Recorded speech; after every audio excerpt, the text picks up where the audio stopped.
पितांबर माथा शोभे जटाभार माथा शोभे जटाभार माथा शोभे जटाभार माथा शोभे जटाभार नमः पार्वती पते शिव हर हर महादेव. हे सुंदर रूप महादेवांचं जेव्हा बघितलं, आता मेणारांनी तयार झाली लग्नासाठी. एवढे सुंदर जर भोलेनाथ असतील ना, माझी हरकत नाही, मग या विवाहासाठी माझी हरकत नाही. आणि तिने जेव्हा होकार दिला, आनंद देवाधिकांना झालेला आहे. चला चला ब्रह्मदेवांची गडबड सुरू झाली. नवऱ्याच्या मामाने नवरदेवाला घेऊन येणे, नवरी मुलीच्या मामाने नवरी मुलीला घेऊन येणे, नवरदेवाचं नवरीचं आगमन जेव्हा त्या मंडपामध्ये झालेलं, अंतपात धरल्या गेला आणि ऋषीमुनींनी ब्रह्मदेवांनी सुंदर मंगलाष्टक म्हणत विवाह सोहळा त्या ठिकाणी संपन्न करूला. सावधान शिवतनय वरिष्ठ सर्व कल्याण मूर्ती हर्ष कमल हस्ता शोभितं मोदकेन अरुण कुसुम माला व्याललंबोच मम हृदय निवास श्री गणेशं नमामि वधूवर्यो शुभं भवतु. सावधान शुभ मंगल सावधान सावधान शुभ मंगल सावधान सावधान असावी घरात तुमच्या भागवत गीता पठण करावे नित्य येता जाता राहावे सुखात तुम्ही जशी राम सीता हीच इच्छा आहे प्रभु चरणी आता.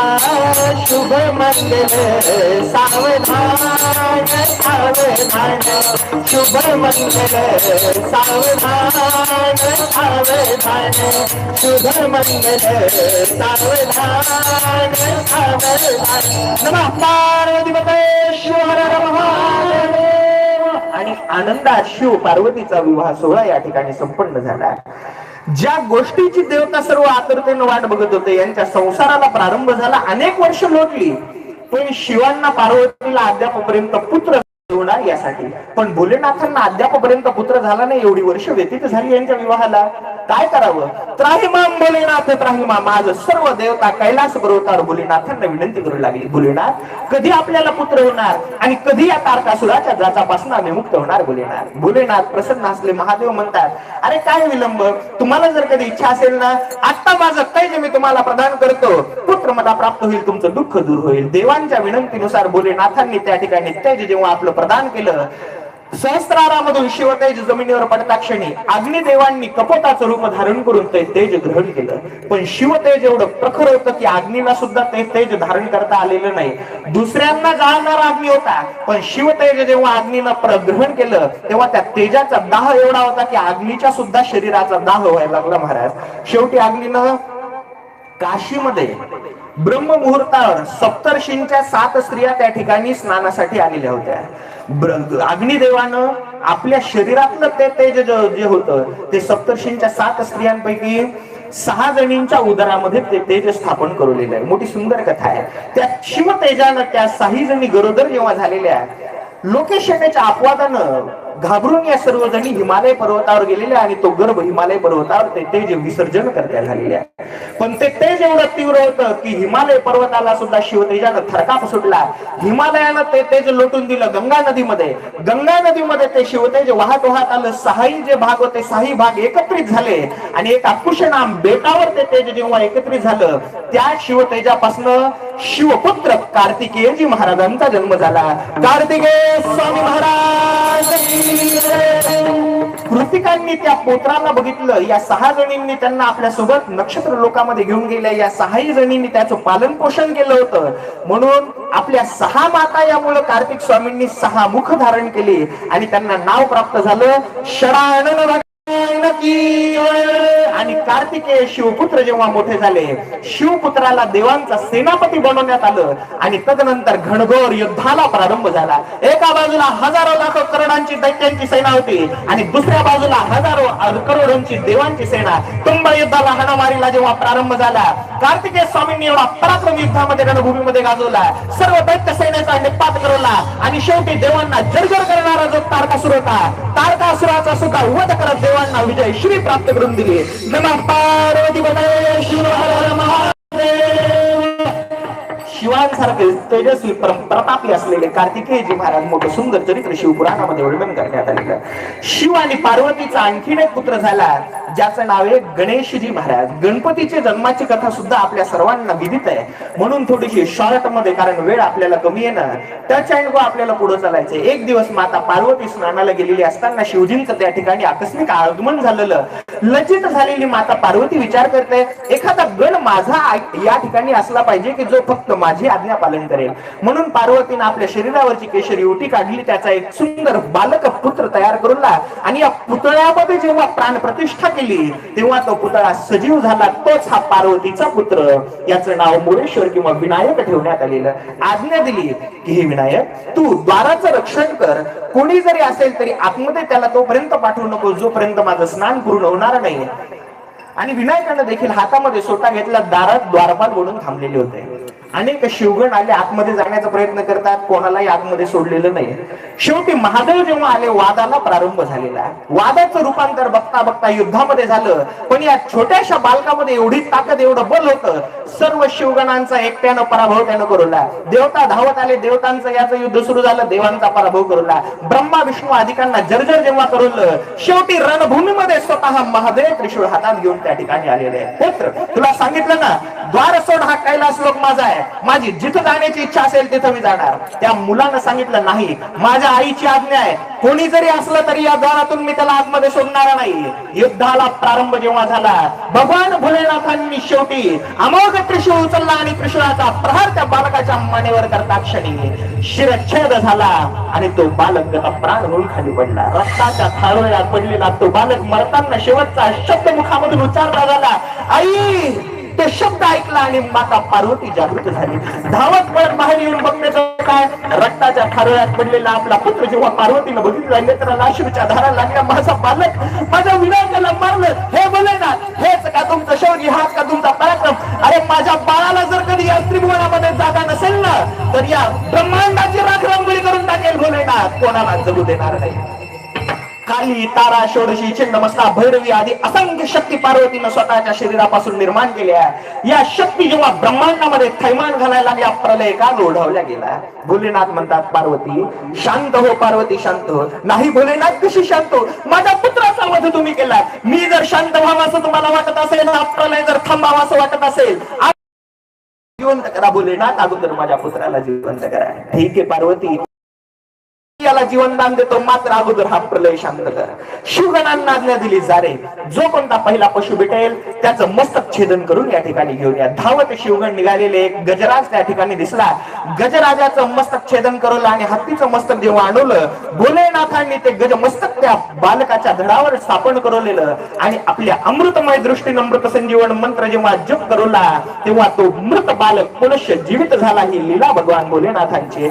नमः पार्वतीपते शिव हर हर महादेव, बोल भवानी माता की जय. आणि गणपतीने एवढा पराक्रम केला होता की पार्वतीने सांगितलं की यानंतर माझ्या पुत्रांचं सगळ्यांनी पूजन केलं पाहिजे, याला अग्रपूजेचा मान प्राप्त झाला पाहिजे. तिच्या समाधाना खातीर सर्व देवतांनी गणेशाला वरदान दिलेलं आहे की माता तुम्ही चिंता करू नका, अहो तुमचा पुत्र आहेच अशा योग्यतेचा की अग्रपूजा याची झाली पाहिजे. आम्ही वरदान देतो, कोणत्याही कार्यामध्ये, कोणत्याही देवाच्या पूजनामध्ये सर्वप्रथम जर कधी कोणत्या देवाचं पूजन होणार असेल तर हे माता पार्वती, तुमच्या या पुत्राचं श्री गणेशाचं पूजन होईल, तदनंतर त्या कार्याला प्रारंभ होईल. आनंद सर्व देवाधिकांना आनंद पार्वतीला भोलेनाथांना झाला आणि हे दोन्ही पुत्र लहानाचे मोठे होऊ लागले. शिव पार्वतीच्या कैलास पर्वतावर मोठा आनंदी आनंद चाललेला आहे महाराज. शिव पुराणामध्ये गणेशांचं चरित्र सुद्धा विस्तारानं वर्णन करण्यात आलं. गणपतीचं चरित्र जर कधी सांगायचं झालं तर वेगळं पुराण निर्माण केलेले मुद्गल ऋषींनी, ज्याला गणेश पुराण म्हटलं गेलं, एवढं विस्तृत चरित्र गणपती बाप्पांचं आहे. आणि कार्तिक स्वामींचं जरी चरित्र सांगायचं झालं तर कार्तिकेय स्वामींचं सुद्धा चरित्र एवढं विस्तीर्ण आहे, मात्र वेळ आपल्याला नाही. म्हणून कधी जर संधी भेटली गणेश पुराण वगैरे निवेदन करण्याची तर त्या ठिकाणी गणेशांचं चरित्र, विधिविधान, त्यांच्या लीलांचं वर्णन देखील करेल. मात्र महाराज तदनंतर पुराणामध्ये प्रसंग येतो जी महादेवांची 12 ज्योतिर्लिंग निर्माण झाली, या ज्योतिर्लिंगांच्या निर्मितीची कथा सुद्धा शिवपुराणामध्ये वर्णन करण्यात आलेली आहे. ही कोणती कोणती ज्योतिर्लिंग आणि कुठं कुठं ज्योतिर्लिंग निर्माण झाली सौराष्ट्रे सोमनाथंच श्रीशैल्यम मल्लिकार्जुन उज्जैन्यां महाकाल ओंकारम ममलेश्वर परल्याग वैजनाथंच दाकिन्यां भीमाशंकर सेतुबंधे तु रामेशम नागेशम दारुकावणे वाराणस्यां तु विश्वेशम त्र्यंबकम गौतमी तटे हिमालय तु केदारं कृष्णेश्वरंच शिवालय एतानि ज्योतिर्लिंगानि सायं प्रातःपठेन्नरा सप्तजन्मकृतं पाप स्मरणेन विनश्यति नमः पार्वतीपतये शिव हर महादेव। कोणती कोणती ज्योतिर्लिंगांनी कुठे कुठे निर्माण झाली? काशीमध्ये विश्वनाथ रूपानं भोलेनाथ निवास करतात. नाम आनंद कानन विख्यात असे महास्थान समस्थांची मनकामना ते ठाई होत असे. पुरी काशी भोलेनाथांची अत्यंत प्रिय पुरी आहे. सृष्टीच्या आरंभी नगरी भोलेनाथांना निर्माण केली होती. आज देखील काशीमध्ये सदैव भोलेनाथांचा वास असतो. विश्वनाथ रूपानं ज्योतिर्लिंग रूपानं भोलेनाथ या ठिकाणी निवास करतात. तदनंतर सौराष्ट्रे सोमनाथंच सौराष्ट्रामध्ये गुजरातमध्ये सोमनाथ नावाचं हे ज्योतिर्लिंग आहे. सोम नाव आहे चंद्रदेवांचं. चंद्रदेवांना दक्ष प्रजापतीने अनेक कन्या दिल्या, मात्र चंद्राचं विशेष प्रेम होतं रोहिणीवर. बाकीच्या मुलींनी जेव्हा पित्याकडे गाराणं सांगितलं तेव्हा प्रजापती दक्षानं चंद्राला शाप दिला, चंद्र असा जर तू असेल क्षयरोग तुला होईल चंद्रमा. आणि जेव्हा शाप झाला चंद्राच्या शरीराचा आकार हळूहळू कमी व्हायला लागला. क्षय पीडेनं त्रस्त झालेला हा चंद्रमा भोलेनाथांना शरण गेलेला. महादेवांचं एक शिवलिंग सौराष्ट्र देशामध्ये चंद्रानं निर्माण केलं. तेच शिवलिंग म्हणजे सौराष्ट्रे सोमनाथंच. या ठिकाणी चंद्रमाला सिद्धी प्राप्त झाली. भोलेनाथ प्रसन्न झालेले. भोलेनाथ म्हणतात चंद्रमा चिंता करू नको. जरी प्रजापती दक्षाने तुला शाप दिलेला असला तरी सुद्धा मी तुला वरदान देतो की प्रजापती दक्षाच्या शापानुसार पासून तर अमावस्येपर्यंत तुझ्या कला भेटत जातील, मात्र माझ्या आशीर्वाद पुन्हा पौर्णिमेपर्यंत तुझ्या कला वाढत जातील आणि पौर्णिमेला मूळ रूप प्राप्त होईल. नमः पार्वतीपतये शिव हर महादेव.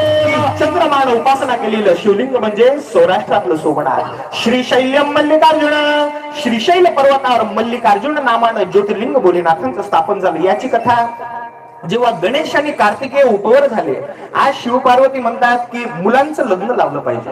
पण दोघांमध्ये वाद सुरू झाला. आता लहान लहान एका वयाची मुलं असल्यानंतर भांडत असतातच.